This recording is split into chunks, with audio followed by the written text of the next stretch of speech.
గల్లా మాధవి గారు శాసనసభ్యురాలు వేసినటువంటి ప్రశ్నకి గౌరవ ఉప ముఖ్యమంత్రి గారు చాలా బాగా చెప్పారు అధ్యక్ష. ఆయన ప్లాస్టిక్ని నిరోధించడంలో ఆయన ఆలోచనలు కానీ ప్రభుత్వ ఆలోచనలు కానీ చక్కగా ఉన్నాయి అధ్యక్ష. దానికేమీ ఎక్కడా మాకు ఎటువంటి డౌట్ లేదు అధ్యక్ష. కానీ ఇక్కడ పొల్యూషన్ కంట్రోల్ బోర్డు అధ్యక్ష చాలా నిర్లక్ష్యంగా పొల్యూషన్ కంట్రోల్ బోర్డు అసలు ఉందా లేదా, అసలు ఆ బోర్డు కానీ దాంట్లో ఉన్న టాస్క్ ఫోర్స్ కానీ దాంట్లో ఉన్న మెంబర్ సెక్రటరీ కానీ ఎక్కడా కూడా పని చేస్తున్నట్టు ఎక్కడా కనపడతలేదు అధ్యక్ష.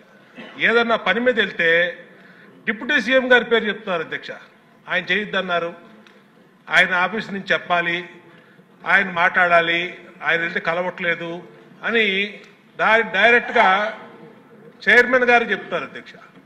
అంటే ఎందుకు మాట్లాడుతున్నాం అధ్యక్ష, ఇప్పుడు ఈ ప్లాస్టిక్ని నిరోధించడం ఇది ఒక ఇష్యూ అయితే దానికి డిప్యూటీ సీఎం గారు చెప్పారు, అది బ్రహ్మాండమైనటువంటి ప్లాన్, యాక్షన్ ప్లాను. దాన్ని నిర్వహించి ఎమ్మెల్యేలు ప్రజాప్రతినిధులు అందరూ బాధ్యత తీసుకుంటే బ్రహ్మాండంగా జరుగుతుంది అధ్యక్ష. కానీ ఫ్యాక్టరీల పొల్యూషన్ అధ్యక్ష, ఇక్కడే ఉన్నారు కృష్ణయ్య గారు చైర్మన్ గారు, పెద్ద పెద్ద వాళ్ళందరినీ కూడా వాళ్ళు మరి ఏం ఇన్ఫ్లుయెన్స్ గురవుతున్నారో తెలియట్లు. కానీ రామ్కీ పరిశ్రమ అధ్యక్ష ఈ పొల్యూషన్ దాంట్లో ఆయన కూడా వెళ్ళి విశాఖపట్నంలో ఇన్స్పెక్షన్ చేసి వచ్చారు. ఆయనే చెప్పారు ఆయన నోటెమట చాలా పొల్యూషన్ని డైరెక్ట్గా సముద్రంలోకి వాళ్ళు ఇండస్ట్రియల్ వ్యర్థాలని ఈ ఫార్మాస్యూటికల్ వ్యర్థాలని వదిలేశారని చెప్పారు. అలాగే గౌరవ ముఖ్యమంత్రి గారు కూడా దాని మీద స్పష్టమైన ఆదేశాలు ఇచ్చారు, అలాంటి వాటి మీద చర్య తీసుకోండి అని. దాని మీద చర్య తీసుకోరు అధ్యక్ష. ఏంటంటే మరి ఏం కాంటాక్ట్స్ ఉన్నాయో ఏమి ఇన్ఫ్లుయెన్స్ జరుగుతుందో మాకైతే తెలియదు అధ్యక్ష. అయితే అయోధ్య రామిరెడ్డి వైసీపీ ఎంపీ అధ్యక్ష ఆయన, కాబట్టి మరి ఆయన లెవెల్లో ఏమి ఇన్ఫ్లుయెన్స్ చేస్తున్నారో ఈయన్ని తెలియదు అధ్యక్ష కృష్ణయ్య గారిని. కానీ ఇక్కడ ఏం జరుగుతుందంటే చిన్న చిన్న వాళ్ళు ఏ పరిశ్రమ కానీ ఇప్పుడు మాధవి గారు చెప్పారు ఈ వాళ్ళ దాంట్లో 5 అడుగులు ఇలాగ పొల్యూషను ప్లాస్టిక్ వ్యర్థాలని మా నియోజకవర్గంలోకి వస్తే కాలువలన్నీ నిండిపోయినాయి. ఎక్కడా కూడా విజయవాడలో పొల్యూషన్ కంట్రోల్ బోర్డు ఉండి కూడా విజయవాడలో పట్టించుకోని పరిస్థితి అధ్యక్ష. కాబట్టి గౌరవ డిప్యూటీ సీఎం గారిని కోరుతున్నాం అధ్యక్ష, పొల్యూషన్ కంట్రోల్ బోర్డుని కొంచెం పనిచేసే విధంగా ఆయన కొంచెం గట్టిగా మందలించాలి అధ్యక్ష. ఆయన చెప్పాలి అధ్యక్ష, ఏదన్నా రిప్రజెంటేషన్ ఆయన దగ్గరికి గౌరవ చైర్మన్ పొల్యూషన్ కంట్రోల్ బోర్డు తీసుకెళ్తే నేను ఇలాంటి ఎమ్మెల్యేలు చాలామంది చెప్పారు, నాకు 40 సంవత్సరాల నుంచి చాలామంది చెప్పారని చెప్పి మాట్లాడుతున్నారు అధ్యక్ష. అది కరెక్ట్ కాదు అధ్యక్ష. ఎమ్మెల్యేలు గెలిస్తేనే చైర్మన్ కూర్చున్నాడు అధ్యక్ష అక్కడ. ఆయన గెలిస్తే ప్రభుత్వం రాలేదు అధ్యక్ష. ఎమ్మెల్యేలు అందరూ ఉంటేనే ఆయన చైర్మన్ సీట్లో కూర్చున్నాడు. కాబట్టి దయచేసి ఆయనకు కూడా విజ్ఞప్తి చేసేది ఏంటంటే పెద్ద పెద్ద చేపల్ని పట్టుకోండి, మీరు యాక్షన్ తీసుకోండి. అయోధ్య రామిరెడ్డి రామ్కీ వాళ్ళని ఎందుకు వదిలేశారు, మీరు ఎందుకు వదిలేశారు చెప్పండి. ఈ సభలో ఇక్కడే ఉన్నాడు ఆయన. అది చెప్పకుండా చిన్న చిన్న వాటికి 100 కారణాలు చెప్పి ఎక్కడో ఎన్జీటీ వాళ్ళు ఒప్పుకోలేదని లేదా డిప్యూటీ సీఎం గారు ఒప్పుకోలేదని వాళ్ళ పేర్లు ఉపయోగిస్తారు. ఈ సబ్జెక్ట్ ప్లాస్టిక్ అయినా సభలో లేని వాళ్ళ పేర్ల గురించి మాట్లాడటం కూడా కరెక్ట్. ఈ ప్రశ్నకి దానికి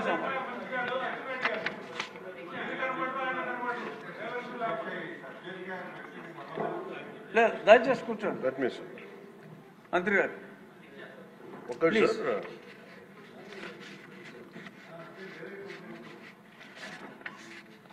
ముందు ఇందాక ఆవిడ చెప్పింది, మన గౌరవ మాధవ్ గారు చెప్పిన ఫస్ట్ అది మోర్ రెలవెంట్ క్వశ్చన్ కాబట్టి దీనికంటే first let me answer for that. ఈ ఉప్పలపాడు బర్డ్ శాంక్చురీ దాదాపు 9 అడుగులు 8 అడుగులు ఉండాల్సింది అది 5 అడుగులకు వచ్చింది అనేది. అలాగే గుంటూరులో ఈ కాలువల్లో పూడికలు కానీ ఇవి ప్రత్యేకించి నేను ఈ ఫస్ట్ గుంటూరుని మోడల్గా తీసుకొని ఈ దసరా తర్వాతే నేను ప్రత్యక్షంగా వెళ్తాను ఇది. ఎందుకంటే ఇది ఆల్రెడీ మేము గత కొద్ది రోజులుగా డిస్కస్ చేసి, ఎందుకంటే అపాయింట్మెంట్స్ కొంచెం లేట్ అయినాయి అందరికి. ఎందుకంటే pollution control board is very limited ఉంది మనకి. చాలా మంది ఇంకా హైర్ చేయాల్సి ఉంది. గత ప్రభుత్వం కూడా నియమించాల్సిన సభ్యులను నియమించింది, కావాల్సిన సిబ్బందిని నియమించింది. Pollution control board is real. నేను ప్రాక్టికల్గా గౌరవ శాసనసభ్యులు బొండ ఉమామహేశ్వర గారు చెప్పిన దానికంటే వారికంటే ముందే నేను చాలా లోతుగా దీని మీద అధ్యయనం చేశాను అధ్యక్ష. చేసినప్పుడు ఒక షార్టేజ్ ఏముందంటే ఎంప్లాయీ షార్టేజ్ చాలా ఉంది. ఎంప్లాయ్మెంట్ చాలా మంది ఒక ఎంప్లాయ్మెంట్ ఇంత కావాలంటే దాంట్లో దాదాపు ఒక 2/3 లేదు అధ్యక్ష. వాళ్ళు ఉన్న డిమాండ్కి పెరుగుతున్న గ్రోత్కి దాని తగ్గ మానిటరింగ్ చేయడానికి లేరు ఒక మనుషులు. అలాగే దీంట్లో అవకతవకలు ఉన్నాయా అంటే గౌరవ శాసనసభ్యులు చెప్పినట్టుగా ఫస్ట్ పని చేయాల్సిన ఎవరు అధ్యక్ష? అర్బన్ బాడీస్ పనిచేయాలి, మున్సిపాలిటీస్ పనిచేయాలి. Everything you cannot completely directly correlate with pollution control board. అలాగే వారిది నేను ఒక ఆయన సరిదిద్దుకోవాలో లేదంటే నాకు తెలియదు, కానీ ఒక మాట అయితే చెప్పదలుచుకున్నాను. ఇది అందుబాటులో ఉండరు, ఇవన్నీ తప్పు. రాగానే గౌరవ మనకి చైర్మన్ గారికి కూడా చెప్పాను, first pollution control board open చేయమని. అదొక వాస్తవం ఏంటంటే పొల్యూషన్ కంట్రోల్ బోర్డు సామాన్య మనిషికి సంబంధం లేదు, ఓన్లీ ఇండస్ట్రియల్ కనెక్టెడ్ అనుకుంటాను. ఇది ఫస్ట్ టైం కృష్ణయ్య గారు వచ్చాక వారికి తెలియజేసిన హీ హ్యాస్ ఓపెన్ ఇట్. ఎవరైనా సరే ఎనీ ఆఫీస్కి వెళ్ళిపోయి మీరు పొల్యూషన్ కంట్రోల్ బోర్డు ఆఫీస్కి వెళ్తే మీకు అది ఓపెన్గా ఉంటుంది. దానికి నేను బాధ్యత తీసుకున్న తర్వాత మొట్టమొదటి చేసిన అధ్యక్ష. కాబట్టి దీని మీద అవగాహన కల్పించాలి. అసలు వెళ్తే కొంత సమాధానం, ఎందుకంటే first of all there is extensive employment shortage ఉంది దానికి, అదొక మేజర్ సమస్య. అలాగే వారు లేవనెత్తింది ఇంకొకటి రామ్కి సంస్థ మీద, వారికి షోకాస్ నోటీస్ ఇష్యూ చేయడం జరిగింది, యాక్షన్ తీసుకోవడం జరిగింది. అలాగే చాలా వ్యర్థాలు వదిలేస్తున్నారు ఇవన్నీ. అంటే ఒక ప్రాబ్లం ఏముందంటే ఏదన్నా సరే స్ట్రిక్ట్ యాక్షన్ తీసుకోవాలి అంటే ఎన్ని ఇండస్ట్రీస్ మూతపడిపోతే మనకు తెలియదు అధ్యక్ష. ఇప్పుడు మీకు ఇందాక నేను ఎందుకు ప్రస్తావించానంటే ఉదాహరణకి ఫ్లెక్సీస్. ఇప్పుడు ఫ్లెక్సీలని వెంటనే మనందరికీ తెలుసు ఫ్లెక్సీస్ మైక్రో లెవెల్ డిస్ట్రిబ్యూట్ అయిపోయి భూమిలోకి ఇంకిపోతున్నాయి, నీళ్ళలోకి వెళ్ళిపోతున్నాయి, గాల్లో కలిసిపోతున్నాయి, ఆ తిరిగి తల్లి గర్భంలోకి వెళ్ళిపోతుంది, ఇవన్నీ తెలుసు. కానీ ఏదైనా వెంటనే బ్యాన్ చేద్దామంటే it has become an employment source for many people. కొన్ని కుటుంబాలు రోడ్డు మీద పడిపోతాయి. సో దీనికి ఏం చేయాలి? దీనికి చాలా సహజ క్రమంలో తీసుకురావాలి, ఒక మార్పు పట్టుకురావాలి. చాలా సహజ క్రమంలో కొంత అవగాహన కల్పించాలి, వారికి కొంత తెలియజేయాలి. సడన్గా మెషిన్ పెట్టాల్సిన ప్లాస్టిక్ పెట్టే చోట బయోడిగ్రేడబుల్ మెటీరియల్ పెట్టాలంటే దానికి ఆ పర్టికులర్ ప్రింటింగ్ మెషిన్ ఎంతవరకు యాక్సెప్ట్ చేస్తే కలర్స్ అంత సాచురేషన్ ఉంటుందా లేదా, ఇవన్నీ కూడా ఆలోచించాలి అధ్యక్ష. నా ఉద్దేశం ఏంటంటే ఒక ప్లాస్టిక్ చిన్నపాటి ఫ్లెక్సీకే మనం ఇంత ఆలోచిస్తున్నప్పుడు can you imagine the magnanimity to apply the real true pollution norms to every industry. ప్రపంచం మొత్తం మీద ఇది ఒక భారతదేశం లేదు, ప్రపంచం మొత్తం మీద I'm very deep committed environmentalist అధ్యక్ష. నేను రియల్ లైఫ్లో వాడటానికి మనం ఆలోచిస్తాను. కానీ ప్రాక్టికల్గా మనం చూసేటప్పటికి ఇప్పుడు ఏ పరిశ్రమ అయినా సరే పొల్యూషన్ లేకుండా ఏ పరిశ్రమ లేదు, ఒకటి లేదు. కాబట్టి ఏమవుతుంది, అప్లై చేయాలి ఒక రూల్. అంటే ఇది గౌరవ ముఖ్యమంత్రి గారు కూడా మీకు రెగ్యులేటరీ బాడీగా ఉండాలి తప్ప మీరు ఎన్ఫోర్స్మెంట్ బాడీగా నిజంగా పొల్యూషన్ కంట్రోల్ బోర్డు ఉంటే అది ఏ రకమైన ఒక అస్తిత్వానికి దారి ఒక స్థిమితం లేకుండా ఎలా వెళ్ళిపోద్దని ఒక భయం ఉంది అందరికీ, ఇంక్లూడింగ్ గౌరవ ముఖ్యమంత్రి గారికి కూడా ఉంది. ఇది వారి దృష్టికి నేను ప్రత్యేకంగా తెలియజేశాను.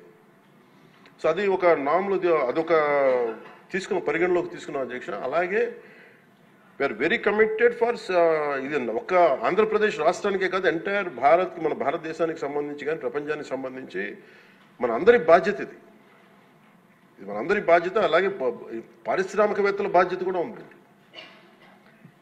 కొన్నిసార్లు నదుల్లో కాలుష్యాలు వదిలేస్తానంటారు, జరుగుతూ ఉన్నాయి కొన్ని చోట్ల. ఉదాహరణకి మనకి డెల్టా పేపర్ మిల్సే ఉంది, మనకి భీమవరం డెల్టా పేపర్ మిల్స్ మొత్తం అసలు కూర్చోబెట్టి ఒక బలమైన పంట కాలం నాశనం అయిపోయినాయి. అది మీ దృష్టిలో ఉంటుంది, మీకు తెలుసు. కానీ ఇప్పుడు తీసేద్దామంటే ఇప్పుడు దీన్ని ఎలా శిక్షిస్తారు దీన్ని చెప్పండి. దీనికి కొంత ఒక విస్తృతం ఎందుకు నేను ఒక వేగ్గా అడగలేదు అధ్యక్ష. నేను ఎందుకు ఒక రోజు ప్రత్యేకించి దీని మీద మీరు చర్చ పెట్టాలని ఎందుకన్నానంటే ఇలాంటి గౌరవ సభ్యులు లేవనెత్తింది దాన్ని ఖచ్చితంగా పరిశీలించాల్సిన అంశం. కానీ మీరు intention should be Nobel and pure.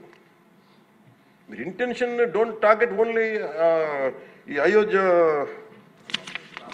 రామ్కి ఒక ఏముందంటే ఒక పరిశ్రమ చేస్తే మళ్ళీ గత ప్రభుత్వంలో అయిపోతాం. ముఖ్యమంత్రి గారి ఇంటెన్షన్ కూడా అది కాదు. ఇప్పుడు ఈ వేరే పార్టీల నుంచి రూలింగ్ పార్టీలోకి వచ్చారు, వీళ్ళందరినీ తీసుకున్నప్పుడు కంటిన్యూస్ వాళ్ళ సైడ్ తీసుకున్నారో మనకు తెలియదు, కానీ వాళ్ళు గతంలో పనిచేశారు కదా, ఆ ఇంటెన్షన్తో చేస్తే మటుకు అది ఈ ప్రభుత్వానికి అది రైట్ కాదు.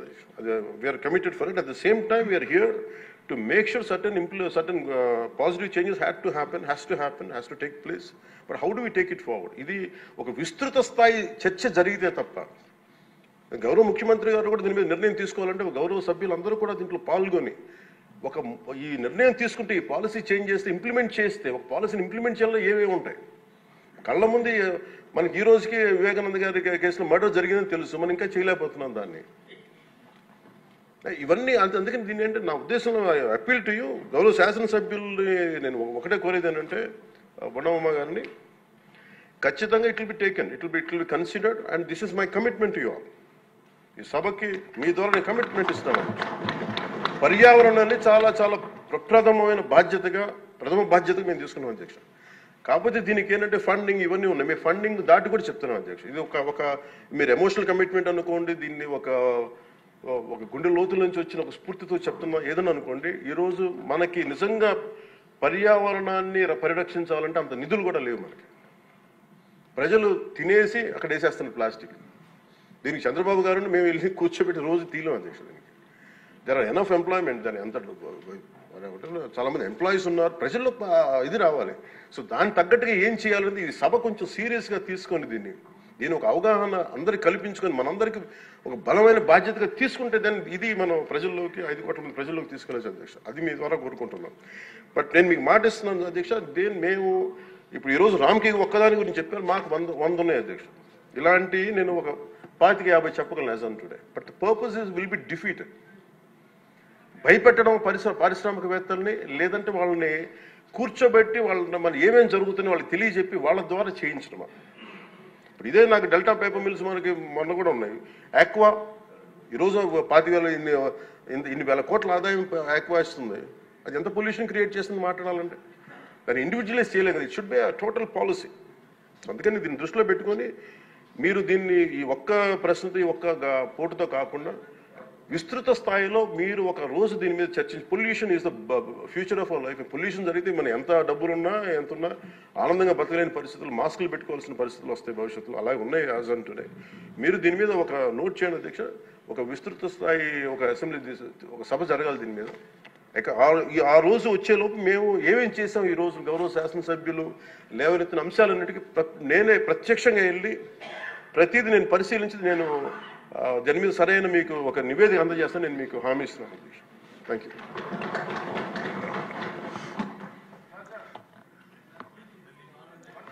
ఇంకొద్దు, దీని మీద ఇంకొద్దు.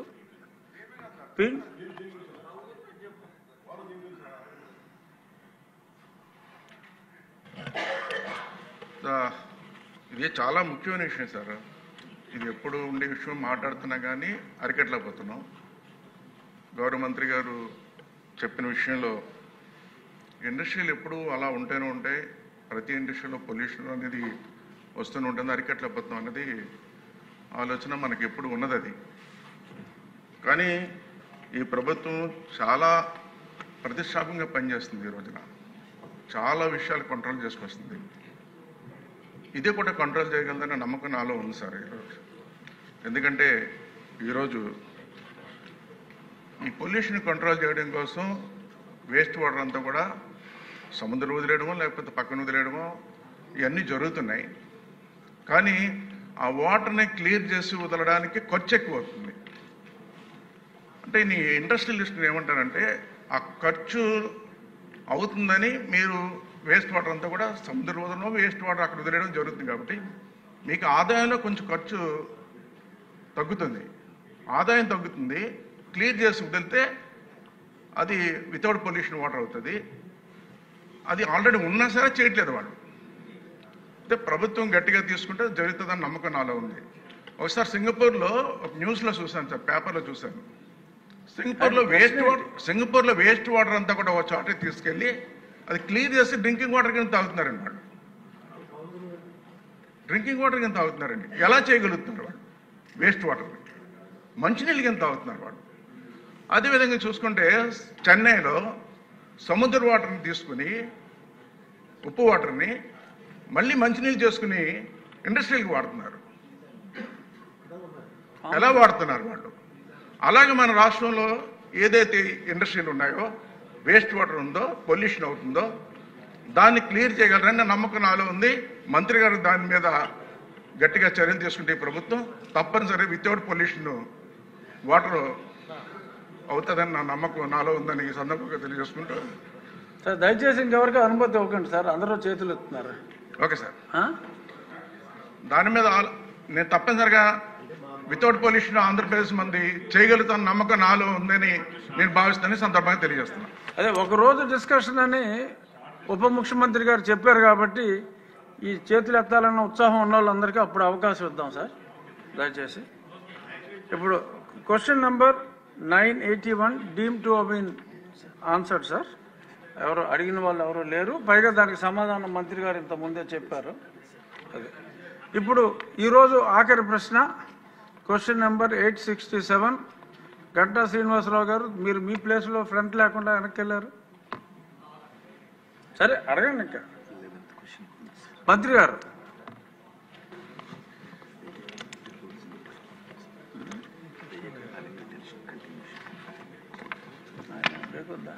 అధ్యక్ష, మొదటి ప్రశ్నకి ఉమెన్కి మినిమం వేజెస్ పే చేస్తున్నారు, అదేమన్నా ప్రాబ్లం ఉంటే అక్కడ deputy commissioner of labour department వాళ్ళు హ్యాండిల్ చేస్తారు. రెండో ప్రశ్న పాసిబిలిటీ లేదు, అది ఇప్పటికైతే ఆ ప్లాన్ ఉమెన్ SCZ అనేది స్పెసిఫిక్గా అయితే ప్లాన్ లేదు కాబట్టి. మూడో ప్రశ్న అది పాసిబిలిటీ రాదనమాట. సెకండ్ క్వశ్చన్కి లింక్డ్ థర్డ్ క్వశ్చన్ అది అధ్యక్ష. Thank you.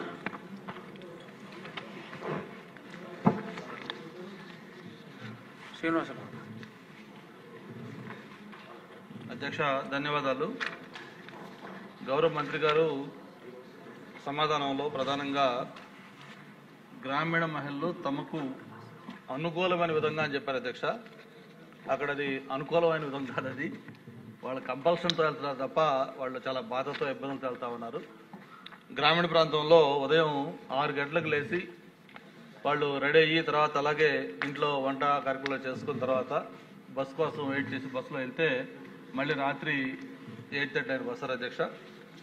వాళ్ళకి వచ్చేది కూడా ఈ మినిమం వేజెస్ కూడా ఉన్నాయని చెప్పారు, అవి కూడా ఉండట్లేదు. యాక్చువల్గా 10,000 12,000 ఇస్తూ ఉన్నారు. అయితే దీనికి సంబంధించి గతంలో 2014-19లో మన ప్రభుత్వం అధికారంలో ఉండగా అప్పుడు గౌరవ ముఖ్యమంత్రి చంద్రబాబు నాయుడు గారి ఆధ్వర్యంలో ఆయన ఆలోచన ప్రకారం విశాఖలో ఒక మహిళా సెజ్ ఒకటి పెడితే బాగుంటుందని చెప్పి ఈ అలీప్ అనే ఆర్గనైజేషన్ని పిలవడం జరిగింది అధ్యక్ష, అసోసియేషన్ ఫర్ లేడీ ఎంటర్‌ప్రెన్యూర్స్ అని చెప్పని. వాళ్ళు ఆల్రెడీ ఇప్పుడు ఈ తెలంగాణలో ఈ గాజుల రామారం అలాగే ఈ విజయవాడ దగ్గర ఉన్న సూరంపల్లి 2 చోట్ల కూడా వాళ్ళు చేస్తూ ఉన్నారు ఈ సెజ్లు ఎక్స్క్లూజివ్గా మహిళల కోసం. వేలాది మందికి ఉమెన్కి ఎంప్లాయ్మెంట్ ఇస్తూ చాలా చక్కగా పనిచేస్తున్న ఆర్గనైజేషన్ అది. వాళ్ళు కూడా ఆ రోజు వైజాగ్ వచ్చి భీమిలి దగ్గర ఒక 50 ఎకరాలు గిరిజాల దగ్గర చూడటం, దాన్ని గౌరవ ముఖ్యమంత్రి గారు కూడా అంగీకరించడం, అంతా దాన్ని వాళ్ళకి అలాట్ చేసే సమయంలో ఎలక్షన్ కోడ్ వచ్చి ఆగిపోయింది. ఆ తర్వాత వచ్చిన ప్రభుత్వం దాన్ని జగనన్న ఇళ్లకి ఇచ్చి దాన్ని మొత్తం ఇచ్చేశారు.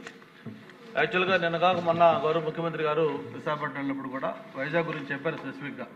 వైజాగ్ అనేది ఈరోజు మహిళా పారిశ్రామికవేత్తలు హైయెస్ట్ ఉన్న ప్రాంతం. అలాగే మహిళలకి సేఫ్టీ కానీ సెక్యూరిటీ కానీ బాగా ఎక్కువగా ఉన్న నగరాల్లో వైజాగ్ ఫస్ట్ ఉంటుందని చెప్పని ఆయన కూడా చెప్పడం జరిగింది. అందుకే నేను గౌరవ మంత్రి గారి ద్వారా ఒకటే కోరుతా ఉన్నాను, మనకి త్వరలోనే అంతర్జాతీయ విమానాశ్రయం కూడా భోగాపురంలో వస్తూ ఉంది. వైజాగ్ అనేది ఈరోజు ఫాస్ట్ గ్రోయింగ్ సిటీగా ఉంది, ఒక సిటీ ఆఫ్ డెస్టినీగా మీకు కూడా బాగా తెలుసు. అందుకే నేను ఏమేమి కోరుతున్నానంటే ఈరోజు అనేక విషయాల్లో ఆంధ్రప్రదేశ్ అనేది ఒక రోల్ మోడల్గా మనకు ఉంటా ఉంది దేశంలోనే. అటువంటిది ఒక మహిళలకు సంబంధించి కూడా ప్రత్యేకమైన ఒక పారిశ్రామిక వాడ.